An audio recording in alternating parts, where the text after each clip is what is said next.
سلام به همه رفقای عزیز. توی این ویدیو می‌خوایم با هم یاد بگیریم خیلی ساده با ترماکس خودمون بتونیم ویروس بسازیم. بهترین و خفن‌ترین ویروسایی که میتونیم با ترماکس ساخته بشه و اینکه مال اندروید چه مال ویندوز ویروس‌ها رو طراحی کنیم و هر جا که دوست داشتیم استفاده کنیم. لطفاً تا ادامه ویدیو با من همراه باشید و از این آموزش استفاده ببرید.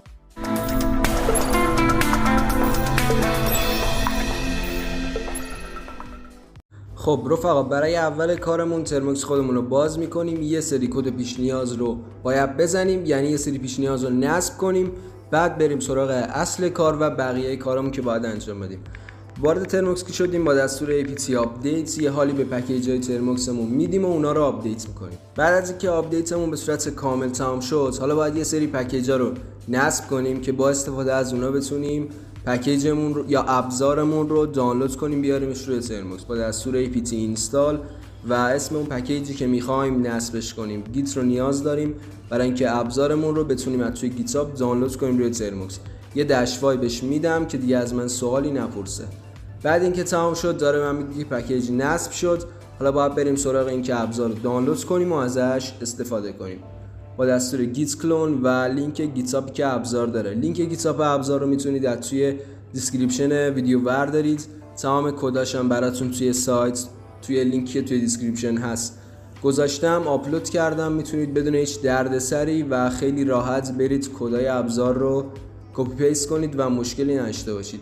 یه اینتر که بزنید برای شما یه مقداری طول میکشه که این ابزار دانلود بشه، ولی من این ابزار عقب داشتم و نیازی نیست که دوباره دانلودش کنم. و بعد از اینکه ابزار رو دانلود کردیم حالا باید بریم توی ابزار. اسم ابزار رو دارید میبینید که چی هست. پس با دستور cd و اسم ابزار وارد ابزارمون میشیم. دوباره یه ls میگیرم، میبینم که یه فایل زیپی و اینجا ابزار برای من گذاشته. فرمت فایلمون چیه؟ فرمت فایل زیپه. پس باید اینو آن زیپ کنیم و از فایلی که توی این فایل فشرده هست استفاده کنیم با دستور apt install و زیپ پکیج زیپ و آن زیپ رو نصب میکنیم روی ترماکسمون. یه اینتر میزنیم، خیلی ساده برای ما نصب میشه. دوباره یه ls میگیرم و حالا با دستور آن زیپ و اسم این فایل رو از حالت زیپ درش میارم. یه اینتر بزنید، خیلی سریع برای شما این رو آن زیپ میکنه. دوباره من یه ls میگیرم، میبینید که یه فایلی برای من اینجا اومده که قبلا نبودش. حالا میتونم با دستور cd و دوباره اسم ابزار وارد ابزار بشم. یه ls میگیرم، دوباره محتویات که ابزار داره رو به من نشون میده. فایلی که باید اجرا کنیم این فایل، میبینید که پسوند پای داره، یعنی با زبان برنامه‌نویسی پای نوشته شده و پایتون 2. پس با دستور apt install و پایتون 2 پکیج پایتون 2 رو نصب میکنم روی ترماکسم. یه اینتر زدم، برای من به صورت کامل اینا نصب شد روی ترماکس. دوباره یه ls میگیرم.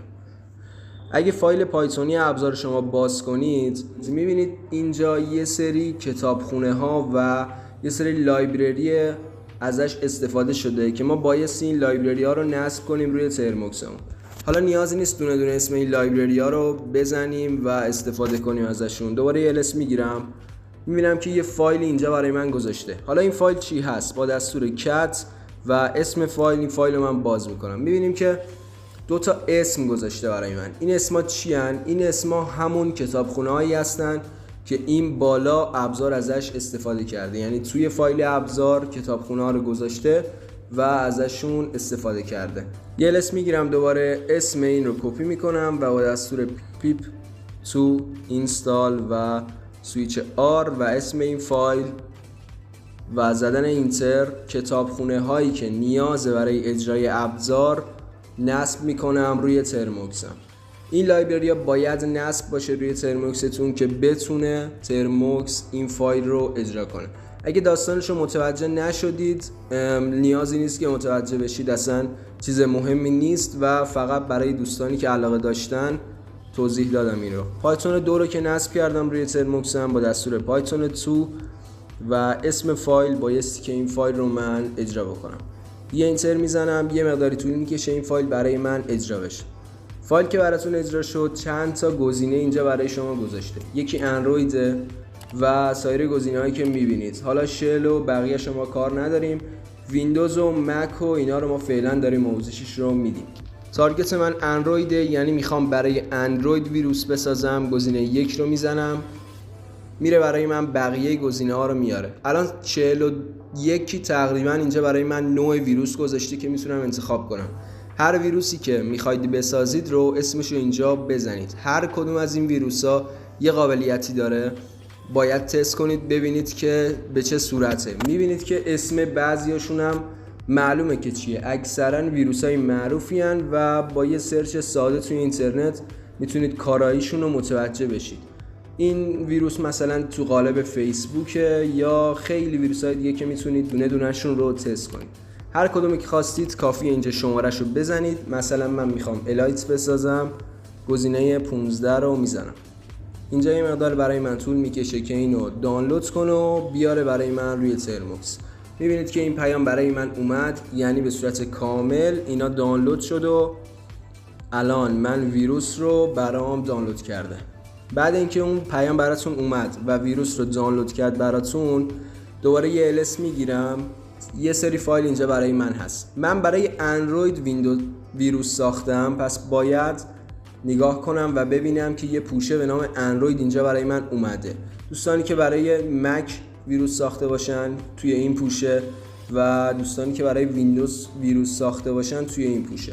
برای اندروید ساختم، پس با دستور cd اندروید باید وارد فایل اندروید هم بشم. اگه مال ویندوز ساخته باشید وارد ویندوز میشید، مک هم به همین صورت. یه اینتر میزنم، میبینم که وارد شده برای من. اون ویروسی که ساخته بودم اسمش چی بود؟ اسم ویروس الایت بود که ویروس رو برای من ساخت و توی پوشه اندروید گذاشت. اسم ویروس رو کپی میکنم و الان میخوام اینو بفرستم توی حافظه گوشیم، یعنی فایلای گوشیم. بس با دستور ترموکس و زدن اینتر یه سوال من میپرسه که با زدن وای این رو جواب میدم.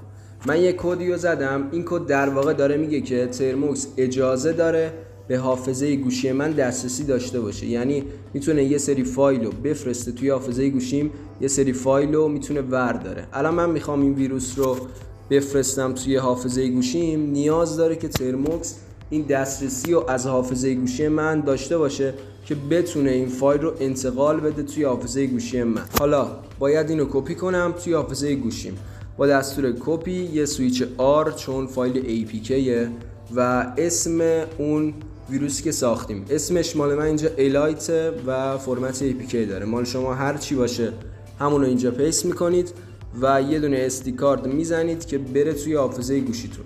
این SD کارت به معنی SD کارت یا کارت وصل شده به گوشی شما نیست، بلکه حافظه خود گوشی شماست. یه اینتر میزنم. خیلی ساده برای من این ویروس رو کپی کرد و فرستاد توی حافظه گوشیم. حالا باید برم ببینم توی حافظه گوشیم واقعا این فایل رو برای من اونجا فرستاده یا که نه. یه CD خالی میزنم و وارد SD کارت میشم، همین مسیری که این فایل رو فرستادم داخلش. CD که زدم، الان باید این فایل elite.apk رو جستجو کنم با دستور ls elite apk. میبینید که بله برای من جستجوش کرد و همچین فایلی اومده توی حافظه گوشی من. الان من میتونم برم توی حافظه گوشیم این فایل رو وردارم و از هر جایی که دوست داشتم برای تارگتم بفرستم. میتونم از توی فایلام توی تلگرام بفرستم برای یه نفر، توی هر جا، توی اینستاگرام بفرستم برای یه نفر. هر جایی که فکر میکنید اون تارگتتون میتونه داشته باشه. اسم اینا رو هم اگه خواستید عوض کنید میتونید تا ادامه‌اش با من همراه باشید. برای اینکه من بخوام اسم این فایلمو عوض کنم نیاز داره که یه سری کارا انجام بدم. شما فکر کنید الان یه ویروسی رو ساختید اسمش elite.apk، اینو میفرستید برای تارگتتون متوجه نمیشه که این چیه و الایت یه اسم مشکوکیه و بعید میدونم که بخواد نصب کنه روی گوشیش. پس باید یه اسمی بزنم که اون تارگت من وسوسه بشه که اون رو نصب کنه، حالا بسته به اون علاقش و اون هوش شما. من الان رفیقم میخوام بهش ویروس بدم گوشیشو بسوزونم، به مثال رفیق منم عاشق اینه که تلگرام هک کنه یا توی همچین چرت و پرتایی داره برای خودش غلط میزنه. پس با دستور کپی -r و اسم این elite.apk این رو میخوام اسمش رو عوض کنم. اسم کپی رو زدم، داش آ رو زدم، APK رو زدم. حالا اسم جدیدی که میخوام به این بدم، گفتم رفیقم دوست داره که تلگرام هک کنه، اسم ابزارم میذارم هک تل که مثلا گمراه شه و فرمتی که خود این داره. من مال اندروید ساختم، فرمتش .apk. اینجا من میزنم hacktel.apk، یه اینتر میزنم. برای من یه فایل جدیدی رو ساخت که همین ویروسه، فقط اسمش فرق میکنه. یعنی همین ویروس رو به من میده با یه اسم دیگه، اسمی که اون تارگتم رو میتونه گول بزنه. یه الس میگیرم، هکتل رو دوباره جستجو میکنم، میبینید که این رو برای من ساخته. اینو میتونم هر جایی که دوست داشتم بفرستم. اگه عکس یا هر چیز دیگه هم خواستید تغییر بدید، با برنامه اپ ادیتور خیلی راحت و ایزی میتونید تغییرش بدید که آموزشاش توی اینترنت هست. میگم که وقت و ویدیو طولانی نشه.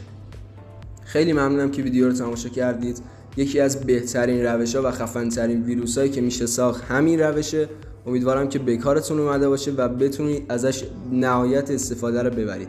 دمتون گرم که تا اینجا ویدیو با من همراه بودید و امیدوارم که به کارتون اومده باشه و لایک و سابسکرایب و اون مهمتر از همه اون زنگوله کوچولو و کامنت گذاشتنتون هم فراموش نشه. دمتون گرم و تا ویدیوهای بعدی بدرود.